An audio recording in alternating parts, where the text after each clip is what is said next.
Hey, happy Tuesday. It's Dominic DeAngelo of adfreeshows.com, SEScoops.com, and I am here with former WWE writer at WWE Creative_ish, Robert Karpeles. Robert, how are you, man? I'm doing great, Mike. You got it right. I'm so proud of you. You really knocked it out of the park here. Thanks everyone for tuning in to Rumor and Innuendo Live. Give a couple shout outs here to some folks who are joining us in the chat room. Joseph Wade Waters says, "Ahoy, ahoy, gentlemen," which, as we all know, was the original way Alexander Graham Bell wanted people answering the phone. And also Christopher Zanto says, "Good morning from the greatest country on God's green earth, R.I.P. Ole." He doesn't specify what country. I'm going to guess Luxembourg. So thanks for our number one Luxembourgian fan, Christopher Zanto. And as always, Jim Broderick here saying, good afternoon. Is it Billy and the CW Tuesday? Funny enough, CW news. Yesterday, Shawn Michaels and Triple H were part of a presentation at CW, met with a number of executives to talk about the future of NXT. So there's a little bit of CW stuff for you. Will we get to the Billy stuff later? That's up to Dominic DeAngelo, man. This guy is steering the bus. Dom, what do we got on tap today? Let me tell you, yes, I will be steering the ship, but potentially Billy, the conversation may lead to a ship. Right. Like Speed 2. Like Speed 2. Hey, there's a little bit of TNA news, maybe some future plans with not only maybe a location, but a future star in the mix. We're going to talk about the new new director of character development in WWE. Obviously, we're going to talk about the passing of Ole Anderson, but first we're going to kick things off with the ongoings of WWE Raw on Monday night yesterday. Big show for Drew McIntyre. Ended up a really compelling, I think, ending segment with Cody Rhodes and Paul Heyman. Robert, what were your thoughts on Monday's program? Anywhere in particular you want me to start, or wherever you want? Well, I have Drew McIntyre leading off, but however you want to go about it, Robert, I can tailor it. So here's what I liked about the Drew segment. What's interesting here is the world title picture slightly in flux because Seth Rollins still not fully medically cleared to wrestle yet. They haven't announced that he's good to go. Drew McIntyre was injured at Elimination Chamber. He was hit in the ear, said he had a busted eardrum. So I think they found the best way possible to get these guys in a ring together without any sort of physicality. And it's Drew as this new character, which is the only guy who watches WWE programming. That used to be Kevin Owens' gimmick for a little while. It's now Drew, who is saying, hey, you and I have got a world title match. Let's focus on that. Let's, if you mess with the Bloodline, we know what happens. They're going to interfere. It's going to taint our match. Just don't do that. You focus on me. I'll focus on you. Leave all that alone. It's almost as if he's in the booking meetings where he's saying, guys, I'm begging you, please, let's pretend that my world title match is almost as important as what's going on there with the Bloodline. But he sells it so well, and it's disingenuous, so it makes it even more fun.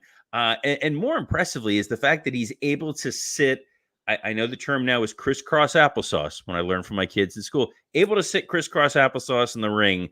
That can't be very comfortable to sit like that, Dom. But what did you think of Mr. McIntyre and his segment? Drew is running on all cylinders right now. It's really great to see him. I think the best current heel in the business by a landslide in a lot of ways, I would say, because he plays into the storylines of all the aspects that are going on. He's very manipulative, very condescending, and just keeps hammering away at CM Punk, who at this moment in time can't physically do anything. So he's really hitting the fans in a sore spot, I think. And the confrontation with Rollins, I thought, was really, really well done. Drew pleading his case, and then Rollins kind of making an intriguing case for himself about how he realizes there's more to life than just himself and being a champion, but he has a family and understands the landscape of WWE and what the Bloodline can do, and how they can affect WWE moving forward. So I think they hit a lot of good engaging points that really put this feud moving forward to the next level when we're going to get to see. I'm sure we're going to get some petty aggressiveness on Drew McIntyre's part for the fact that Seth Rollins just chooses not to listen to him and stuff like that. And yeah, I think it's very set up. And heck, next week we're going to get Drew McIntyre and Jey Uso too. So another intriguing matchup to kind of look forward to in that regard. So yeah, I mean the Seth stuff to me was a lot less effective. I'll be honest, just because he's talking about the Bloodline like they're the NWO.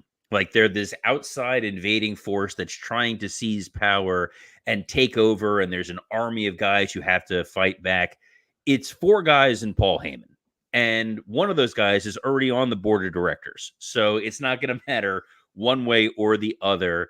It felt like a late 90s Nitro style promo from Seth to try to make it feel like it is this far more dramatic quest than it actually is. So I found that a little less compelling. But then again, I've found Seth in this babyface role significantly less compelling just because that's not naturally who he is. When you're flashy and showy and kind of obnoxious and smarmy, that's Seth Rollins. This earnest babyface, this guy talking about his daughter, talking about got to do what's right for the company. It feels like a disconnect. And the reason why that concerns me is I know you're in Pittsburgh, you're in Western Pennsylvania. correct. When you go further east to the Philadelphia area, those people, but love them all. They're great. Bloodthirsty monsters from hell.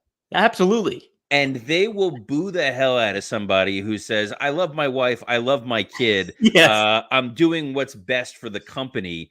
These people have thrown batteries at Santa Claus. I think they're going to wind up cheering the hell out of Drew. I think you're going to wind up with an unintentional double turn here. You know what? That's a very interesting point. I had a friend who called me yesterday just out of the blue on the phone and was like, I think Seth Rollins is going to backstab Cody Rhodes. And he made it just by the simple handshake that they had at Elimination Chamber. It's, and yeah, I can kind of agree with you. And you know what? To your point about him bringing up the kids and family, Chad Gable did that earlier in the evening too. So it didn't pack as much as of a punch, I felt too, when like Seth said it and stuff like that. And I think it can be kind of a little bit of a crutch, I think, with some talents today where they mention their family. And yeah, you want to get personal and make it real and all that stuff. But, also it's about blood and guts and good versus evil, all that kind of thing. So it is. Love the comment here from Steve Chambers. It says, Peacock will be pitch black more because of Philly. We saw this happen at Elimination Chamber. The fans were giving the one finger salute to Dominic Mysterio. And they cut the screen black. I have a feeling that all 8 hours of WrestleMania is going to be black and muted thanks to the kind decorum in the city of brotherly love. The other, I guess, big takeaways from Raw, they had the Cody main event segment with Grayson Waller and then Heyman coming out. Heyman with like 3 guys. He's like, oh, these are off-duty cops. That felt a little weird too. Yeah, that did too. It felt a little disjointed. It felt like, well, we'll just put Paul and Cody out there and hope for the best. And then not a lot happened. It's like I get you don't want to overscript, but it felt like they didn't have anywhere to go. Cody was trying to remain calm and then got like really angry and tried to fire up. I like the idea that Heyman has 2 phones, one reserved for calling Roman Reigns and one for calling The Rock. Stickers on the phones. That's cute. I like that little touch. I am always happy to see Heyman there. It did strike me odd when they said, "Oh, it's going to be a Cody Grayson Waller main event," but I will give them credit. This is a very tired crew. They were in Australia on Saturday. That is a 91-hour flight to get back over here. These people need they need some sack time, Dom. And if you need some sack time, but you're not tired, may we recommend our friends at Blue Chew, because this episode is brought to you by Blue Chew. Guys, let's talk about sex. Remember the days when you were always ready to go? Now you can increase your performance and get that extra confidence in bed. BlueChew.com. Blue Chew is a unique online service that delivers the same active ingredients as Viagra, Cialis, and Levitra, but in chewable tablets and at a fraction of the cost. The process is simple. Sign up at bluechew.com, consult with one of their licensed medical providers, and once you're approved, you'll receive your prescription within days. The best part, it's all done online. No visits to the doctor's office, no awkward conversations, and no waiting in line at the pharmacy because, guys, Blue Chew wants to help you have better sex. Blue Chew wants you to finish your story in the bedroom. So you can discover your options at bluechew.com. Chew it and do it. And we've got a special offer for our listeners. Try Blue Chew free when you use our promo code RUMOR at checkout. Just pay $5 shipping. That's bluechew.com, promo code RUMOR to receive your first month free. Visit bluechew.com for more details and important safety information. And we thank Blue Chew for sponsoring this podcast. Chew it and do it, baby. Oh, look at you throwing the catchphrase in there at the end. You're piling in like the challengers coming after Gunther. Right? I was like, I like this aspect because, you know, we talked about the predictability and there's nothing wrong with that whatsoever. But I think that it's a cool added aspect to have, hey, who is going to face Gunther at WrestleMania and who has, you know, will one of these guys top him off like this historic reign that he's going on. There's several names that they teased in the mix. Sami Zayn, Chad Gable, Damian Priest, Dirty Dom Mysterio, and maybe even Andrade. Robert, where do you see this kind of laying out? How would you book this all, if you will? I like that there's an authenticity going on here. That was sort of one of the undercurrents of Raw, was all of these people desperate trying to find their place in the broader WrestleMania card. So Gunther is obviously a path, an option. You can challenge Gunther for the Intercontinental title. You're going to get a match. Sami Zayn beating Shinsuke Nakamura on Raw says, hey, I belong here. I'm a contender. I should be challenging for this title. Chad Gable laid out his case, made his daughter cry, man. You want to see him punch that dude in the face. Gunther name-dropping Miz, name-dropping R-Truth, Andrade floating around out there, Dominic Mysterio. There was that confrontation with Judgment Day and Imperium that, again, I was not super intrigued by. I don't love the heel versus heel face-off situation. It reminded me a little bit, it's very WCW reference heavy day for me, when they had like the Dungeon of Doom and the Four Horsemen feuding. Yeah. The crowd doesn't really know exactly where they want to go. I understand that Priest could always, become a babyface, splinter off from the group, and he's someone I know they're very high on, but I don't know. I can't think beyond, like, they want intrigue of who's going to face Gunther. We've been saying here for a while, Sami Zayn is the most logical choice. I don't see any reason to deviate from that, but you got a long road. You got 39 days from today until WrestleMania. You can tell the story on Raw of these guys going after the number one contendership. Don't bring a ranking system. Please, for the love of God, no ranking system. Let's not do that. The only ranking system we need to hear about is this 2K24, which is great. It's great promotion. I love that. It's like they put it up there. A very good idea. They talk about how the guys care about it. Like, that's kind of fun. That's really all the math that I want. And longtime fans of the show know I'm not here for the math. No, you're not. You're not. What we are here for is paying homage to a lot of wrestlers, whether they are current or they could be legacy stars. And we did lose a legacy star last night or yesterday. Ole Anderson. Now, he was somebody that was before my time. I realized I was 5 when he was retired. They were booking for WCW, and I was 3 when he actually retired. So, but such a historical figure in the business, one of the first original Four Horsemen. Robert, what are your thoughts about Ole Anderson and his legacy? So I saw online when Ole passed, it was on Twitter. Sam Roberts was the first tweet that I saw about it, and I made a joke that we will know that Vince McMahon is truly gone if they acknowledge Ole Anderson on air. And sure enough, Michael Cole announced the passing of Ole. There was a graphic. I don't know how much you know about Ole's interaction with the McMahons, but kids, Google what Ole Anderson said to Linda McMahon. Don't look at it at work. Don't look at it at school. It is rough. And I'm glad that Ole Anderson lived long enough to see that Vince was the man that he always thought he was. But the he comes from a different era where the biggest criticism of Ole Anderson was he was a cranky curmudgeon who hated everyone. Yeah. He was the living embodiment of the internet wrestling community.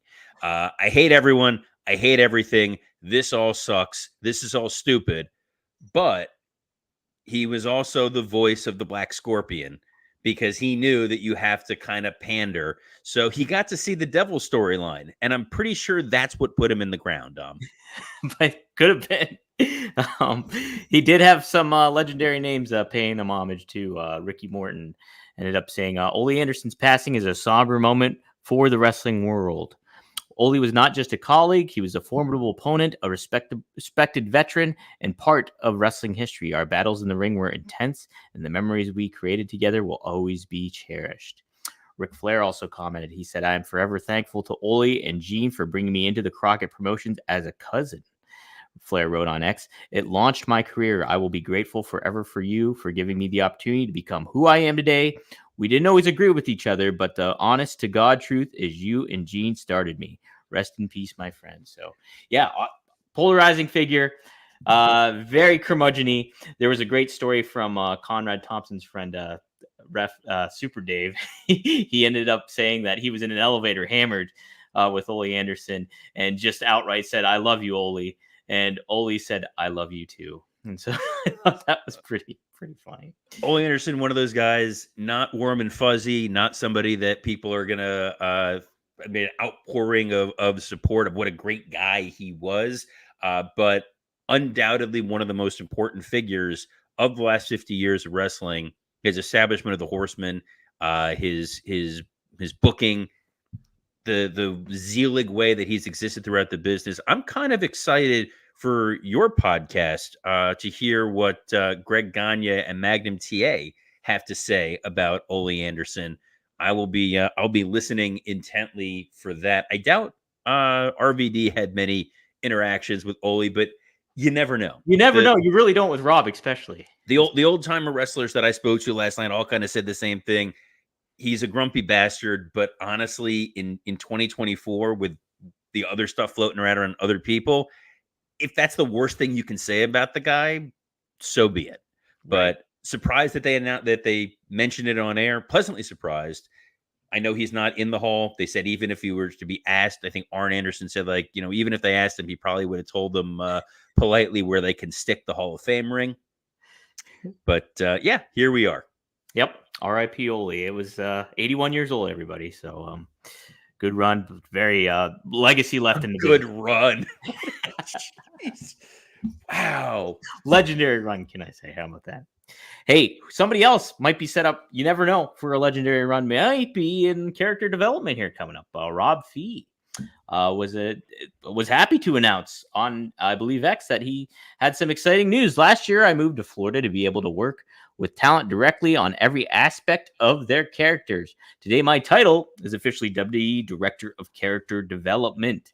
So honored to work with our incredible team and the best roster of talent imaginable. Rob Fee, pretty cool move. Robert, we talked about a couple episodes ago how there's a crossover of comic book fans and wrestling fans. And Rob actually was a writer for the Avengers, for Spider-Man, and for Daredevil. And if you know comic books, they always tell you to follow the writer. Don't necessarily follow the characters or anything. Like, follow the writer that you go by. And hey, this seems like a good move by WWE, does it not? Yeah, I've known Rob for a while now. Huge fan of him, the way that he thinks, the way that he analyzes stuff. We saw in small part what he was able to do with the Fiend, especially when it came to hiding those QR codes, putting those little Easter eggs throughout various episodes. He thinks critically about how wrestling works, and the idea is to build momentum and help these guys understand the motivation behind what they're doing.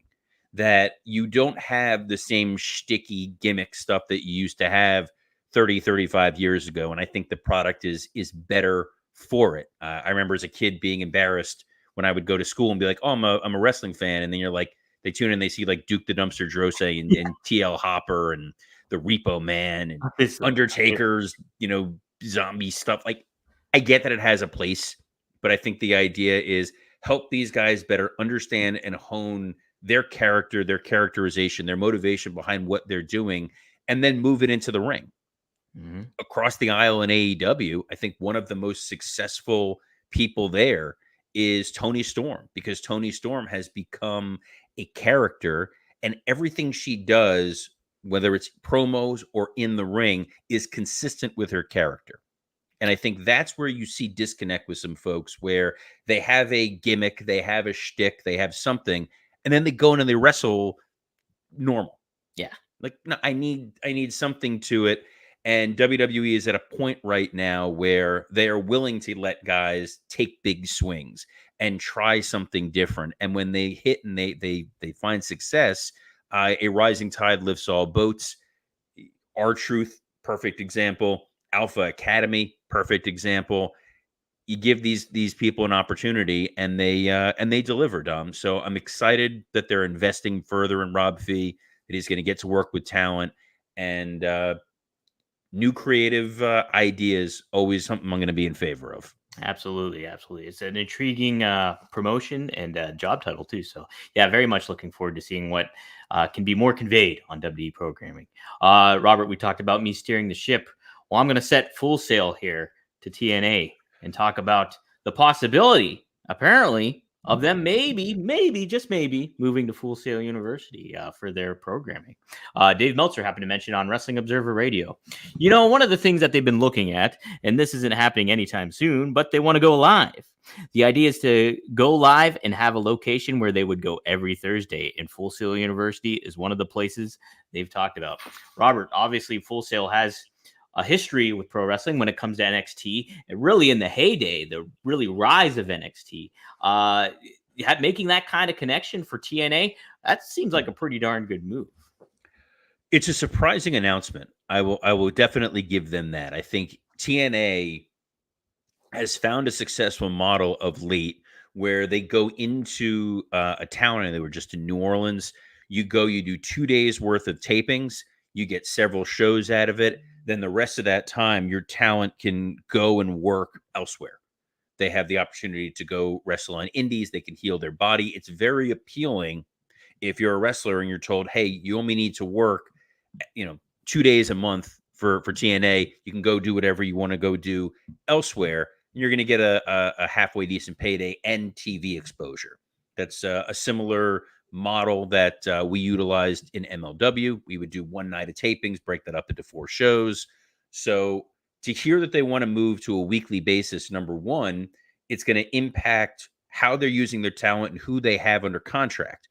Because if I know that I have to be at Full Sail 4 times a month, that's added that's added cost. Or am I going to relocate and move to Orlando? A lot of wrestlers were living there. They moved away over time. Now you're pulling them back because there's no dark elevation being taped any further. It's going to be a challenge for TNA from a TV standpoint, because now you're increasing your cost fourfold. The whole reason that Scott D'Amore is not there is TNA said they didn't want to be throwing a ton of extra money into the TNA product. They were happy with what they were getting now. This is a bit of a shock. The Full Sail facility, world-class facility. They obviously did a great job with NXT for a while. There is a fan base in that region that is conditioned to go to live weekly tapings. It'll be a real shift if this is what they wind up doing. I'm sure they'll be able to make it work, but I'll be surprised if this comes to fruition anytime soon. Yeah, it sounds like if anything, it's going to be a little bit, and maybe what will happen is it just depends on how TNA kind of works out moving forward. Will they continue to grow? Will they just plateau? What's exactly going to happen? But hey, you mentioned MLW, you mentioned the certain talents and stuff like that. A new talent. Looking PW Insider reports that TNA is looking to sign former MLW World Champion Alexander Hammerstone. Hammerstone really became the face of MLW. It was him and Jacob Fatu were the two top tier guys, and Hammerstone really created a character for himself, created an identity for himself upon being with MJF and Richard Holiday of the Dynasty. Did you happen to cross paths, or was this past your time in MLW, or what are your thoughts on Hammerstone too in general? I did cross paths while I was there. Mm-hmm. Okay, because I've got to interview him. So go ahead. I like Hammerstone. I think he's talented. He was always a nice guy to work with. Yes. Okay. I'm a big fan of Hammerstone. I've liked him a lot. I've interviewed him several times. I think he's got a very, very good attitude, very good mindset for the business. So I think him, I know he had a match with Josh Alexander in TNA already. And then he, so moving forward, he could very much be a good, formidable opponent for somebody like Moose. And I think TNA could really get good usage out of him for sure. Absolutely. So he's a good hand. I know they were happy with him when he had the match with Alexander, and more exposure, more of an opportunity for him to work on TNA programming. It sounds like a good win-win. Absolutely. Hey, you never think win-win would be on the side of AEW and WWE, but there's a plagiarism lawsuit going on where they're both the attackers are being attacked of it from some guy named Dwayne Wilson. Robert, you want to talk a little bit about this? This is quite the case. All right, so I'm gonna pull up here from our friends at SE Scoops, where we are currently streaming. Yep. So this gentleman filed a handwritten suit, according to SE Scoops, rife with spelling errors, claiming that both WWE and AEW are engaged in plagiarism, market damages, product damages, personal damages, and financial damages. Specifically with AEW, Wilson alleges that he had talked with Bullet Club members to join him, and that the plan of starting a wrestling company was his plan. He did not provide clarification, but stated that Bullet Club members stole his plans to create AEW. He is seeking the modest amount of $250 million. He also wants a public apology and full control of AEW. Seems reasonable. Totally. You know what? I'm glad that he seemingly invented the idea of having another wrestling promotion. Yeah. Nobody would have thought to do that. That's Never. crazy. I think it's brilliant. These sorts of lawsuits happen. They get publicity, especially with WWE, because it is a publicly traded company. And the challenge when you are the attorney for one of these companies is you do have to file a response. You can't just ignore it, because if you ignore these lawsuits and there's no response whatsoever, you're going to run into all sorts of other problems and issues. They initially got this dismissed using the rules of civil procedure, that there was improper service. We are not going down the path of federal rules of civil procedure. I hated it when I actually had to take the class. I do not want to have to do it here on a wrestling show. But AEW ultimately did respond with a thorough response to the complaint, saying that there was no copyright infringement because the works were not original works of authorship by Mr. Wilson. He does not own a registered copyright for anything in which he's claiming copyright infringement for. Any ideas they had were independently developed outside of the confines of Mr. Wilson. These sorts of cases they're thorny, they're tricky. If you have someone that has concrete proof, who says, here is a script for a movie that I wrote that is significantly similar to a movie that was made. I had already registered this with the Writers Guild. Here is the email and certified letter from when I sent this to you that you signed for it. You've met with me. We've talked about this. And then you go and made a significantly similar film. And even then, Dom, it's tough to prove. It's a wacky story, but it's one that has picked up a little bit of traction, just given the sheer audacity of the ask. I want this apology. I want $250 million. I want you to give me your company. Give me your company too on top of it. Yes. And also, I don't want this to be Sting's last match. Maybe let's make that be the... Why not? Yeah. Throw it out there. Ask for it. Hell of a show today, man. We ended on a high note. The crazy lawsuit. So, Dom, We talked about your podcast briefly before. Where can the folks find you for those shows? Absolutely. If you want to find me for Straight Talk with the Boss, which actually just dropped today, the new episode of Bruiser Brody we cover, you can go to GagneandMagnum.com or just look for Straight Talk with the Boss on your podcast feed of choice. But hey, we also alluded to the RVD podcast, One of a Kind with Rob Van Dam. Yes. I did the thumb thing. You did the thumb thing. And we talked to Sabu as our special guest. That just dropped yesterday. Go to rvdtv.com or subscribe wherever you get your podcast. Give us a 5-star review for that 5-star frog splash. Help us out and do the best you can there. Otherwise, follow me on X at Dominic DeAngelo. Robert, what do you got cooking? You can follow me on Twitter at WWEcreative_ISH. And we thank you for joining us each and every day, Monday through Friday at noon Eastern.